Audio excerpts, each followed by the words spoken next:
झारखंडी साथियों को जोहार, आदाब, नमस्कार। टाइगर जयराम महतो के लिए एक बार फिर से अपने नेतृत्व को दिखाने का मौका बहुत जल्द मिलने वाला है। दोस्तों, क्या आप जानते हैं कि झारखंड की राजनीति 2024 में सरकार बनने के बाद कितनी खराब होते जा रही है?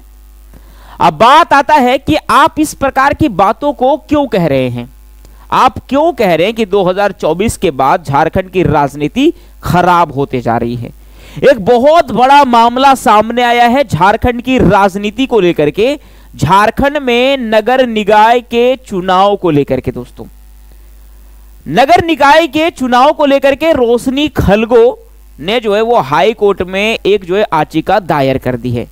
उन्होंने सरकार से सीधा पूछ दिया है कि जब नगर निकाय चुनाव का समय 2020 में खत्म हो गया है तो अभी तक 2025 यानी 5 सालों के बाद भी सरकार शहरी क्षेत्रों में तीसरे स्तर के चुनाव के लिए इतना देर क्यों कर रहा है। मैं यह जानना चाहती हूं कि इस मामले को लेकर के, इसकी गहराई को लेकर के झारखंड सरकार की सच्चाई क्या है। दोस्तों, जब सच्चाई सामने आ रही है तो आप सच्चाई को जान करके और सरकार की उदासीनता को जान करके आप समझ जाओगे कि सरकार कितने लापरवाह है। हाई कोर्ट में सुनवाई हो रही थी जिसमें सरकार के मुख्य सचिव अलका तिवारी जी भी शामिल हुए थे। कार्रवाई शुरू होती है जिसमें याचिकाकर्ता के तरफ से एक सवाल सरकार के मुख्य सचिव की ओर बढ़ता हुआ आता है। उन्होंने कहा कि जब पिछले सुनवाई में कोर्ट ने यह आदेश दे दिया था कि 3 सप्ताह के अंदर चुनाव करवानी है, तो इतने समय हो जाने के बाद भी सरकार चुनाव क्यों नहीं करवा पा रही है? इसका पक्ष हम जानना चाहते हैं। कोर्ट ने भी कहा कि इसके जस्टिस, कोर्ट के जस्टिस थे आनंद सेन जी। उन्होंने कहा कि अलका तिवारी जी, आप इस बात को पुष्टि करिए कि इतना देर आप क्यों कर रहे हैं जी।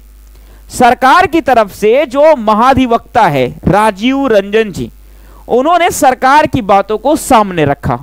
उन्होंने जो कहा उसको सुन करके पैरों तली जमीन आपका खिसकने वाला है। दोस्तों, उन्होंने कहा कि चुनाव की प्रक्रिया अब जल्द शुरू होने वाली है। इतना देर इसलिए हुआ क्योंकि हम लोग झारखंड में ट्रिपल टेस्ट खेल रहे थे। क्या खेल रहे थे भाई? ट्रिपल टेस्ट जो है वो चल रहा था, जो अब अधिकतर जिलों में समाप्त हो गया है। अब आपके दिमाग में एक सवाल उठ रहा होगा कि यह होता क्या है ट्रिपल टेस्ट। तो दोस्तों, हर एक ग्रामीण स्तर से जो है लेकर के शहरी स्तर तक, जब तृतीय स्तर में जब चुनाव होती है तो उसमें पिछड़े वर्ग को आरक्षण देने की पात्रता एक निर्धारित करनी होती है। और यह ट्रिपल टेस्ट जो है वो इस चीज को जो है वो निर्धारित करता है कि किस क्षेत्र में महिला कैंडिडेट को आरक्षण देना है, किस क्षेत्र में जो है वो SC और ST को आरक्षण देना है। ये सारी चीजें उसमें निर्धारित किया जाता है और ये सभी काम इसी से होता है। सवाल यह भी उठना है कि ट्रिपल टेस्ट इतना दिन के बाद क्यों हो रहा है? जब 2020 में चुनाव का समय खत्म हो गया, 2020 के बाद 2021 में चुनाव कर लेते, 2022 में चुनाव कर लेते, अरे आपका समय जब खत्म हुआ, हेमंत सोरेन से सरकार से मैं सवाल पूछता हूं, आपका समय खत्म हुआ 2024 में, आपने तुरंत करा लिया ना, तो आप नगर निकाय के जरिए से लोगों का विकास क्यों रोक रहे हैं जी? आप क्यों इस तरह से जो है वो व्यवहार कर रहे हैं नगर निकाय के चुनाव को लेकर के? क्या आप इस बात को मानने के लिए पूरी तरीके से तैयार हैं कि हाँ, हमको इससे कोई लेना देना नहीं है? और लेना देना हमें इसलिए नहीं है क्योंकि नगरों में हमारे कोई भी मेयर्स नहीं है, हमारे कोई भी जो है वो परिषद नहीं है, तो इससे हमें लेना देना नहीं, हमें नुकसान यहाँ पे है, हम नहीं कराएंगे। क्या ऐसा जनता समझ ले? याचिकाकर्ता के वकील ने कहा कि भाई आप हमें यह संभावना दें कि आप चुनाव कब तक करोगे। तो सरकार की तरफ से जवाब आया कि 4 महीने के अंदर हम चुनाव कर देंगे। 4 महीने के अंदर दोस्तों सरकार ने वादा किया है चुनाव जो है वो हम कर देंगे। अब ऐसे में सवाल उठता है कि ये चुनाव में झारखंड के नए उभरते हुए पार्टी जयराम महतो के तरफ से कितनी ज्यादा शक्तिशाली तरीके से वो इस चुनाव को लड़ पाएंगे। टोटल जब मैंने गणना किया दोस्तों तो मुझे पता चला कि 42 जो है ऐसे क्षेत्र हैं जहां नगर निकाय की चुनाव होती है, चाहे वो नगर निगम हो या फिर नगर कौंसिल हो या फिर नगर पंचायत हो। अब ये 42 क्षेत्रों में मामला सामने ये आता है कि कितने क्षेत्रों में टाइगर जयराम महतो अपनी बहुमत बना पाते हैं और शहरी क्षेत्रों को पकड़ के पाते हैं। ये सवाल जो है लोगों के मन में रहेगा। नगर निकाय के जरिए से जो विकास होता है दोस्तों, वैसे में तीसरे सरकार की सुविधा लंबे समय से शहरों में वंचित हो रही है। सबसे बड़ा परिणाम चुनाव नहीं होने से जो केंद्रीय अनुदान मिलता है तीसरे क्षेत्र में, वो नुकसान पड़ रहा है। और जो लंबे समय से, जब चुनाव जीते हुए हैं तो उसे लंबे समय से फायदा बन रहा है, अपना दबदबा बढ़ा रहा है। ऐसे में जो है वो लगातार घूसखोरी, करप्शन ज्यादा हो रहा है।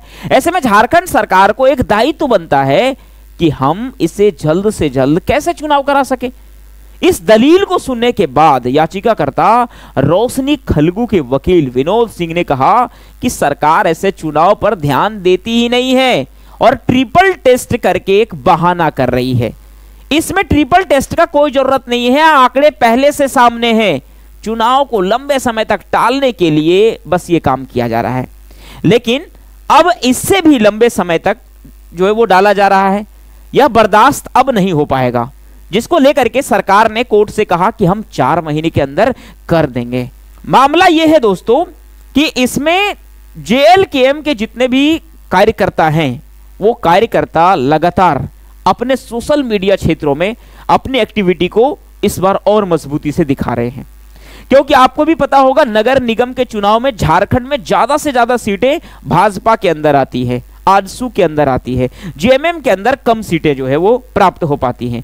ऐसे में जेएलकेएम को रहेगा कि जिस प्रकार से चुनाव में उसने भाजपा को प्रभावित किया, आजसू को प्रभावित किया, इस बार के चुनाव में अपने स्तर को बढ़ाने के लिए, अपने कदम को बढ़ाने के लिए, अपने आप को मजबूत करने के लिए वो क्या करें, वो नगर चुनाव में ज्यादा से ज्यादा सीटें और ज्यादा से ज्यादा मेयर को बना सके।